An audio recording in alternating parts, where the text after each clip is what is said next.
Hey folks, Deano here again. This time taking a look at the bootleg of the Xenoverse trunks. So yeah, I no longer have the original one, which is part of the reason I ended up getting this guy, just to fill the shelf. And yeah, it's a decent enough bootleg.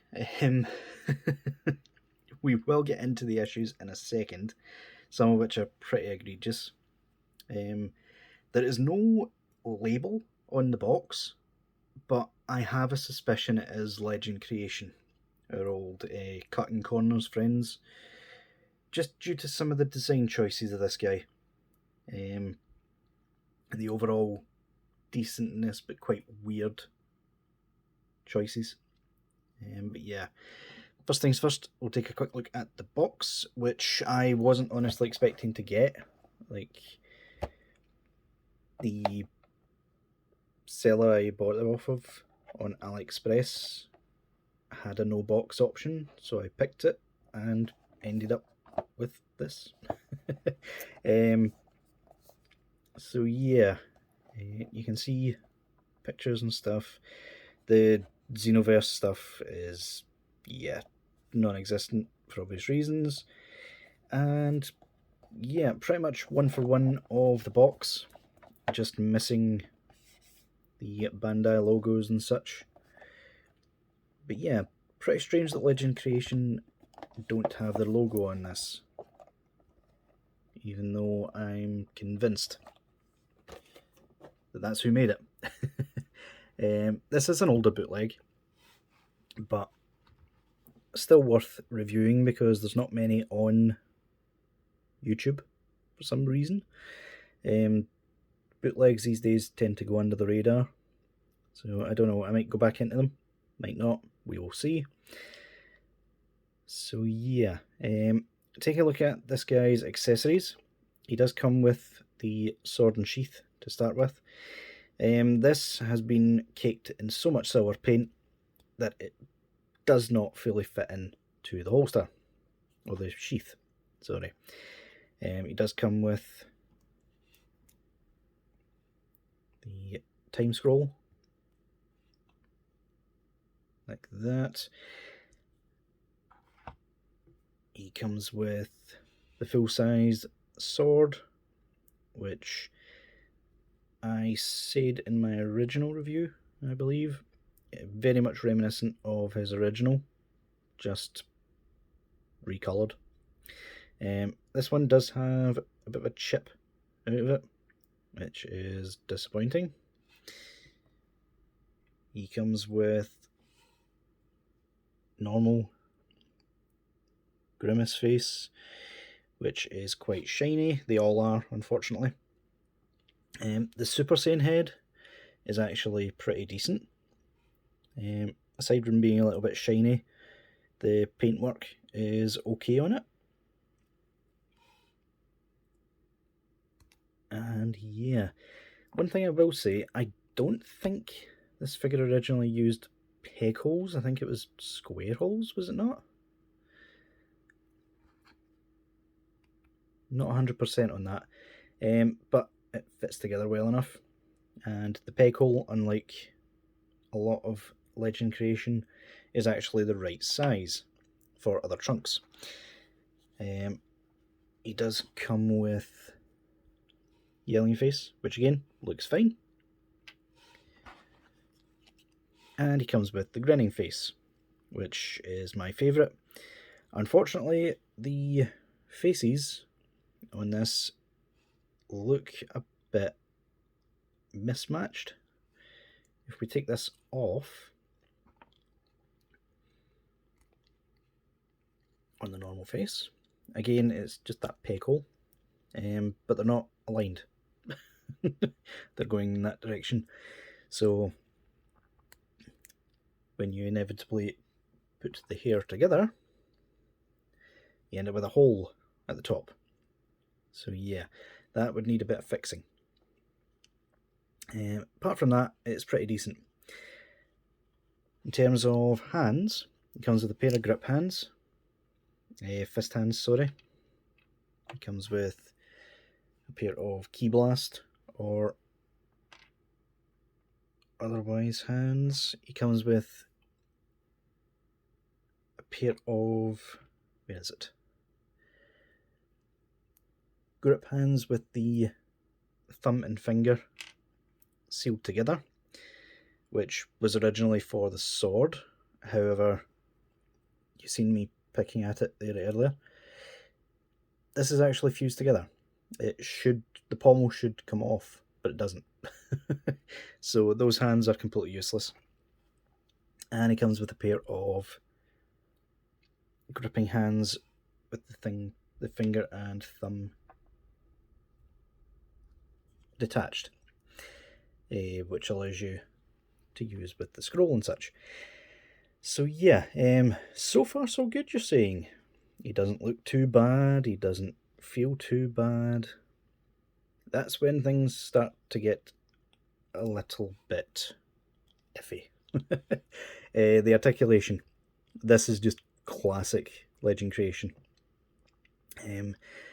The shoulders, the butterfly joint, looks as if it's there, but no, it's been moulded in that, and they've just put a ball joint there instead, which gets decent enough range, I suppose, but it's not designed for that. Ball joint instead of the usual double jointed elbows, which again does the job okay. It's just because it's no longer stuck, the sort of bicep swivel does not work right, and it constantly gets out of alignment, making it very difficult to actually use that joint. The ball pegs on the wrist, or ball hinges, this one I dare not try to use because it won't come out properly. This one I did manage to get off, and as per with Legend creation stuff, they've changed the ball peg into a cylindrical peg so that it doesn't get stuck, even though the other side did anyway.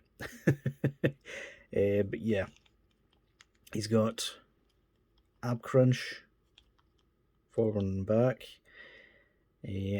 which works well enough if a bit loose.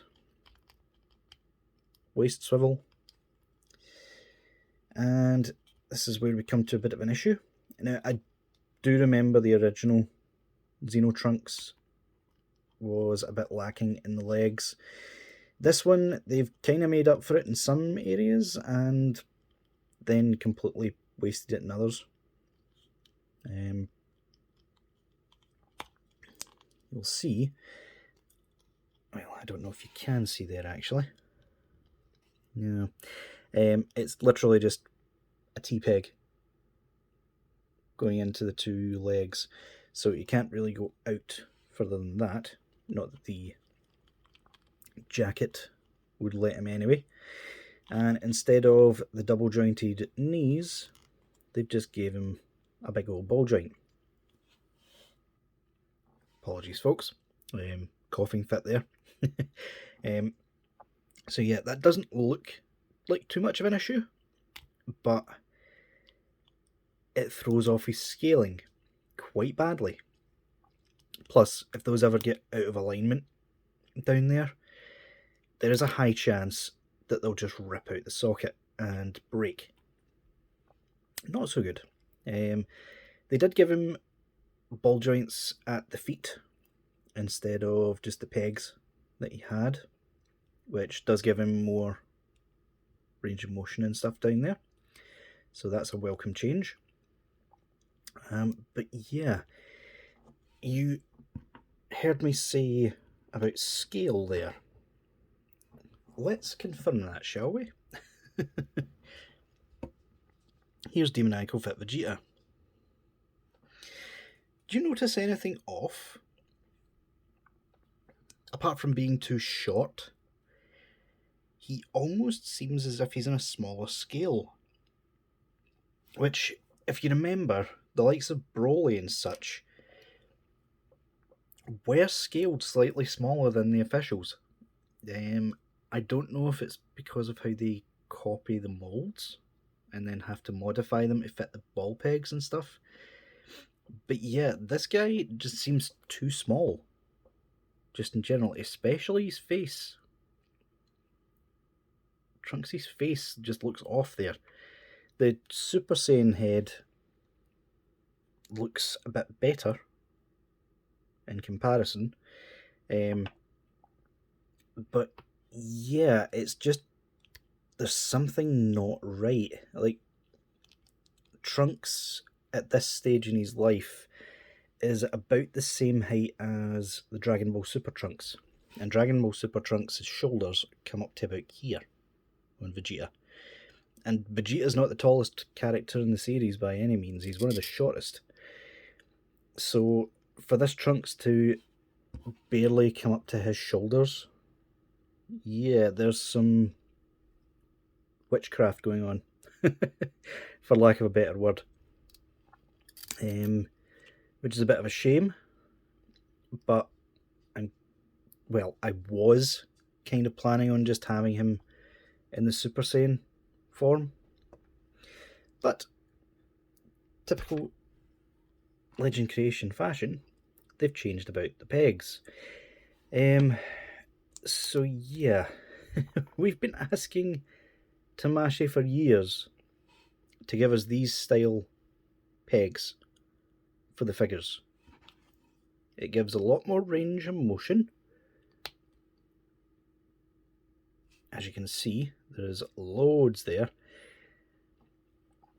And it just makes the figure a lot more usable. Problem with this is, the peg going into the head is a lot tighter than the peg going into the neck. So without getting a pair of tweezers and modifying that joint, this guy's staying in regular base form. And I have a sneaking suspicion this peg's going to be way too tight to fit on that ball joint. There's no way they thought ahead that far, which is a bit of a shame. But hey-oh, at least it's not completely exploded on me, like D-Star's version did.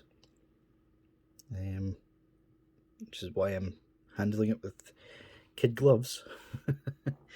But yeah, guys, if you're in desperate need, shall we say, of a Xenoverse Trunks to fill your display, then I suppose go ahead if you don't mind the size difference. I think the knees, in fact, do attribute to the smaller size as well, because if you put the double joint back in, which would give us about that, the height is a lot closer to what it should be. But yeah, we're stuck with it as is. So yeah, guys, that'll do it for this review. I'll see y'all later.